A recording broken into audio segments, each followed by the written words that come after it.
Bonjour, bienvenue sur la chaîne Barbara Loisirs Plaisir. Aujourd'hui, vous allez découvrir quelques traditions polonaises pendant la fête de Noël. Comment je la célèbre avec ma famille à Montréal. Surtout la vigile. Bienvenue chez moi. Vous savez, célébrer Noël est surtout basé sur notre foi. Et la foi fait des miracles. Pour le réveillon de Noël, chaque année, nous avons un vrai sapin. Oui, il est dehors. On décore l'arbre quelques jours avant le réveillon ou la journée même. Cette année, nous l'avons décoré une journée avant la fête. Nous adorons l'odeur qui se dégage du sapin et c'est incontournable chez nous. Une année, nous avons essayé d'avoir un sapin artificiel et les enfants ont fortement protesté. Maintenant, ce sont eux qui l'achètent, eux qui l'apportent à la maison et ce sont eux qui le décorent. Voici quelques décorations sont faites à la main.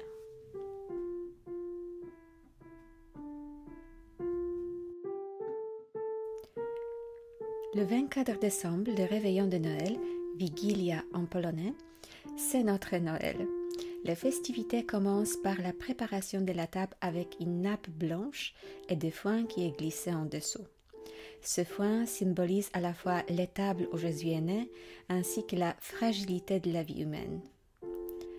On utilise les feuilles de sapin pour fabriquer une cendre de table. Voici une avec la bougie. On met un couvert supplémentaire pour un voyageur qui pourrait frapper à la porte ou pour un invité de dernière minute. Ça n'arrive jamais, mais c'est une tradition. Le repas de Noël est très ritualisé et en général, il est partagé seulement par les personnes les plus proches de la famille. On passe à table vers 16h30, 17h, lorsqu'on aperçoit la première étoile dans le ciel. Les enfants cherchent une étoile. Et si on ne la voit pas, ne vous inquiétez pas, les enfants en trouvent toujours une. Vous savez, les mages Melchior, Gaspard et Balthazar suivaient une étoile. Pour tout homme de l'Antiquité, une étoile nouvelle ou intermittente ou filante est un signe ou un indicateur qu'il se passe quelque chose d'extraordinaire dans le monde. Et vraiment, quelque chose d'exceptionnel se passe pendant Noël. Avant de s'asseoir, c'est moi qui lis un passage du Nouveau Testament qui annonce la naissance de Jésus. Mais cette année, c'est Sophia qui voulait le lire. Papa adresse ses vœux à toute la famille et on partage l'oubli avec chaque personne en lui adressant des vœux personnalisés. L'oubli est une sorte de pain blanc très fin à base de farine, de blé et d'eau. Il s'appelle en polonais opłatek. L'apparence et le goût sont les mêmes que ceux de l'hostie consacrée, destinée dans la liturgie à la communion. La différence ? L'oubli est une hostie non consacrée en forme et les dimensions différentes. Il est rectangulaire et il a un dessin avec la nativité. Cette coutume de partage est très importante. En Pologne, vous ne pouvez pas manger un repas avec une personne, surtout à Noël, sans se réconcilier avec elle ou sans lui pardonner. Le partage de l'oubli symbolise l'unité, la réconciliation et la paix dans la famille.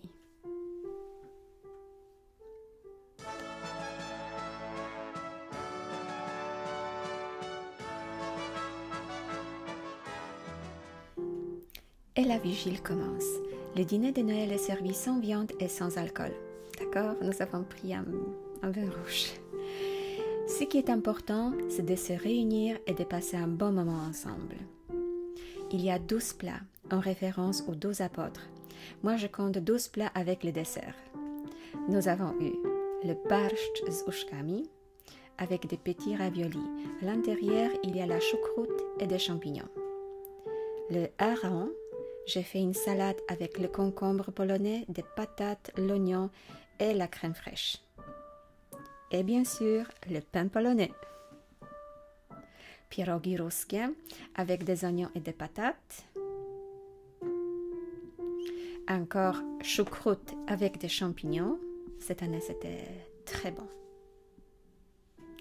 Et le poisson. Je pense qu'il s'est brûlé un tout petit peu.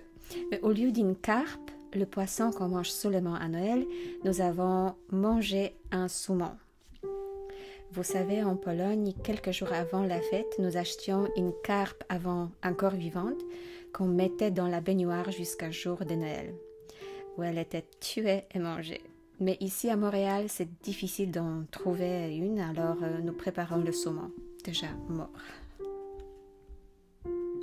Ce sont des plats très simples. Pour les préparer, on utilise tout ce qu'on trouve dans la nature environnante. Dans les champs, les vergers, les forêts, les eaux, poissons, champignons, choux, betteraves, grains de blé, fruits secs, miel, pavot, noix. Ces ingrédients symbolisent souvent la prospérité. Nous ne mangeons jamais les desserts tout de suite après le repas.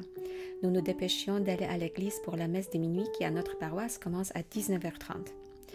Mais cette année, à cause des restrictions de la Covid, nous sommes restés à la maison et nous avons continué notre repas.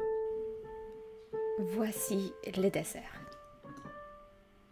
Makowiec, le gâteau au pavot, c'est vraiment un gâteau traditionnel. Un gâteau au fromage, c'est mon préféré. En plus, je l'ai fait moi-même.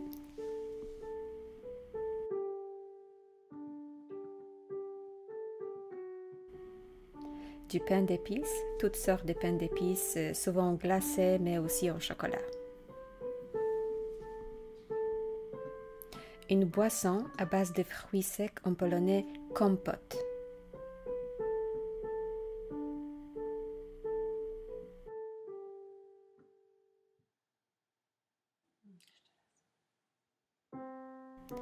Makiełki, c'est un dessert de Silésie, de graines de pavot, pâtes, miel et noix. Vous savez, les plats varient selon les régions et la famille. Par exemple, dans ma région, au lieu de barszcz, nous mangions une soupe aux champignons ou une soupe de poisson. À l'est de la Pologne, au lieu de makiełki, on mange kutia, fabriqué exclusivement pour Noël avec le blé, le pavot, miel, noix et des fruits confits. À la fin, nous terminons avec des oranges et du chocolat. Il faut goûter à tous les plats, mais je peux vous avouer que tout est délicieux.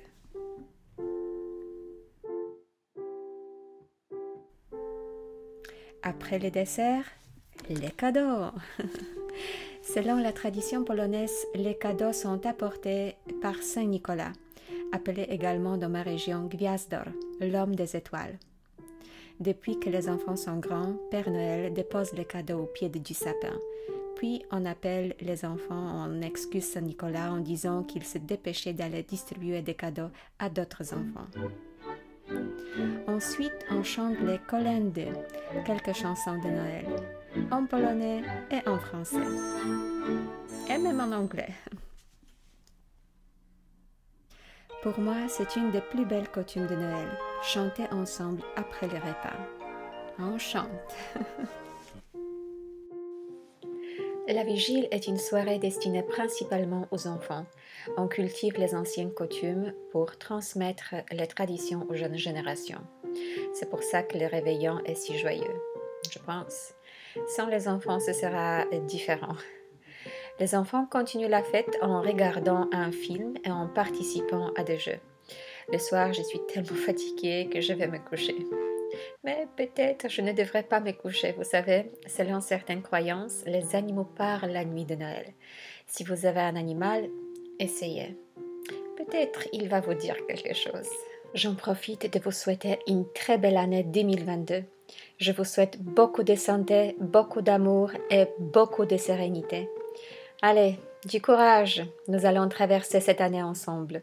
Et n'oubliez pas, une seule petite pensée positive le matin peut changer la couleur de toute une journée. Quelqu'un a dit aussi, en 1 minute, je peux changer mon attitude. Et 7 minutes peut changer toute ma vie. Je vous embrasse très fort et à l'année prochaine.